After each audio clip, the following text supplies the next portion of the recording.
Hey, what's up, guys? We're going to be playing the brand new Pokemon Inteleon with Choice Specs, Wise Glasses, and Special Spoon. For the emblem page, we got 6 green and 6 white. And this is going to be using Pokemon Unite's brand new feature, Save Replay, because I forgot to record this gameplay when I was playing it. So I was able to save the gameplay by just using the Save Replay button. So that's why we're going to be sort of previewing the orange side rather than the purple side. Also, we had a bit of a rough start at the beginning of the match. I had originally called bot lane, but our Slowbro and Alola Ninetales didn't get the message that only one person needed to come bot lane with me. But luckily being Inteleon, I was able to outsecure a lot of them, so I was able to get level 4 relatively quickly. It does help that Slowbro was also running a experience share. So there we go. We don't get Froakie, but we help in assisting the Ninetales get Froakie right there. Here, it ends up working out for us that we have 3 people bot lane, just because we can out damage a lot of things. Me with acrobatics now being now that I have level 5, we have acrobatics. I like acrobatics a lot more than I like Fell Stinger, just because you get 2 for attacking a wild Pokemon or bouncing off of a wall, whereas Fell Stinger I think only gives you 1 for just doing it on the wall. So that's not that great for fighting. Like right there when I just bounced off the wall, I was able to get 2. I also procced my passive, which now let's talk into it's Inteleon's passive. If you go into a shrouded area close to a wall, close to a wall, it doesn't work if you're in the bushes. It does not work then. We get to Inteleon relatively quick right before bottom Reggie, so that's really good for us. As you can see there, if you're close to a wall, you can proc your passive, and you get these blue diamonds, and it increases your damage. So you really want to go near walls and into shrouded areas to proc that passive, so you can get those little blue diamonds there, so you can do a lot more damage. Here I see that our team is going against this Greninja. I help them secure it, and I get blue and red buff, and we go on a little double KO streak. I was able to get both Slowbro and a Greninja. Here, I managed to score 30 points, which I think is really good.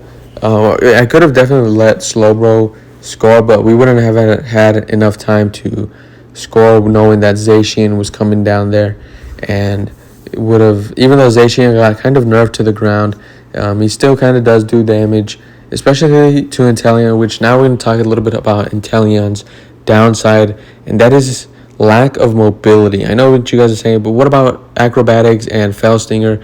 While yes, those moves are really good to sort of get out of harm's way, I'm talking about Inteleon's just natural speed. Inteleon is a very slow Pokemon, especially if you're running Liquidation.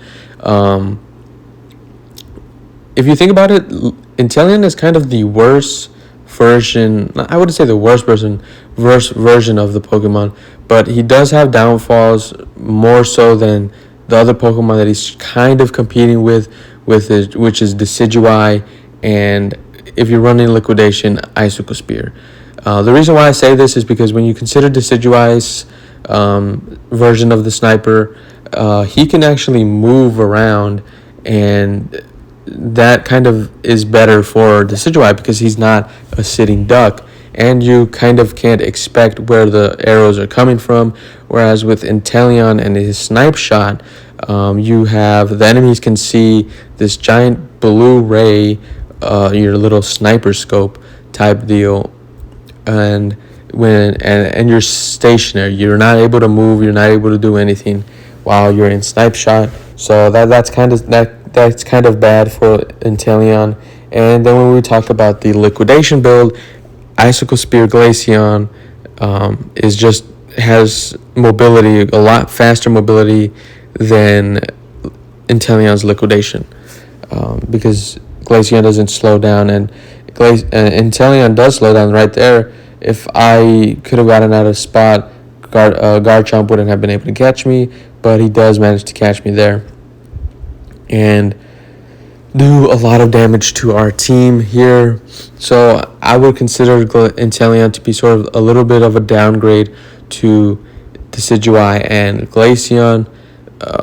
But what he does lack in speed, he does out secure in damage compared to both of them there. I was able to get the Garchomp and the Slowbro again, trying to proc my diamonds, the little blue diamonds that are under my health bar. Here I'm gonna help our Venusaur with the Greninja, and I do get him, so that's really good because I was able to get the passive of Inteleon and get his diamonds up.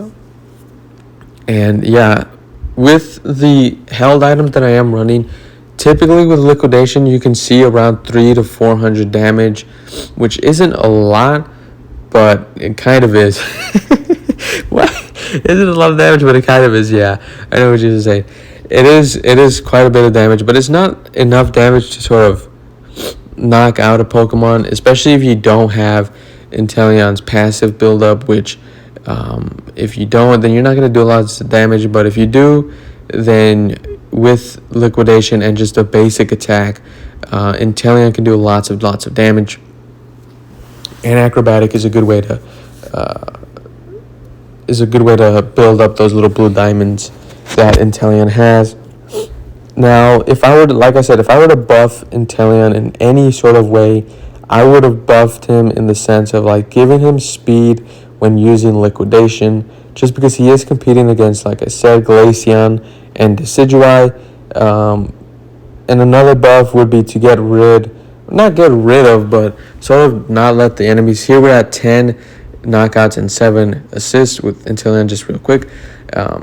With Inteleon Snipe Shot, your enemies can see the blue like scope or the blue like laser there, and it can kind of give away your position, which isn't what you want as a sniper.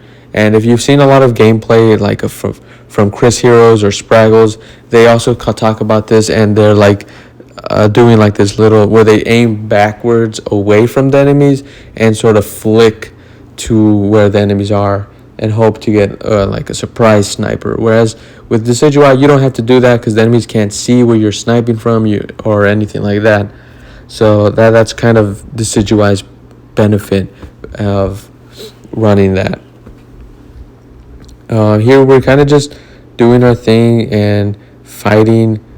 Here I get the Slowbro again, and again I'm bouncing off the walls to sort of proc my passive so I can really do. Look, we're doing like thousands of damage right there with just basic attacking. That wasn't liquidation. Those were 2 basic attacks back to back, which we were in fact able to do with its passive. Here again, I'm just showing I have 11 eliminations, and we're getting ready for the Regieleki fight here. Here the good thing about Inteleon is this passive is, you kind of go into this little stealth mode, which it makes it harder for your enemies to see you. They can see you, but they can't like attack you in the sense of like they can't use skill shot moves. They have to use moves like Surf to sort of knock you out. Here Greninja almost knocks out the entire enemy team there. We were all bundled up. I was originally going to base, but seeing that there was 3 down, I managed to secure the Rayquaza with just basic attacking, and we were able to score here. Again, showing off, I have 12 knockouts at this point, and so now that we've gotten Rayquaza, we're kind of just farming our Unite move, and we're going to see how much crazy damage Inteleon can do now that we have Ray Shield, our passive, and we're just trying to farm here. Watch, with the Eldegoss right here, we do a basic attack and does 2,000 damage to it. What more can a Pokemon do? We do 3 basic attacks there to this Pokemon, and they all do 1,000 damage. Anyways, guys, we're going to be going towards the end of the video here, and I just want to say thank you guys for watching my videos. And if they keep coming up on your recommended feed, why don't you go ahead and subscribe? It means the world to me. It's not going to hurt you. It's not going to hurt me. Like, comment, subscribe down below. Comment what Pokemon you want to see next. I know Mewtwo is coming to the game, so I'm excited for that. But anyways, we're going to be looking ahead and going towards the numbers, the final statistics of the match. We do 16 knockouts and 130,000 damage you guys are about to see. And I think Inteleon is awesome. I really love this Pokemon. It's so much fun. We're going to the numbers: 16 knockouts, 9 assists, 130,000 damage. I hope you guys enjoyed this video, and I'll see you guys on the next.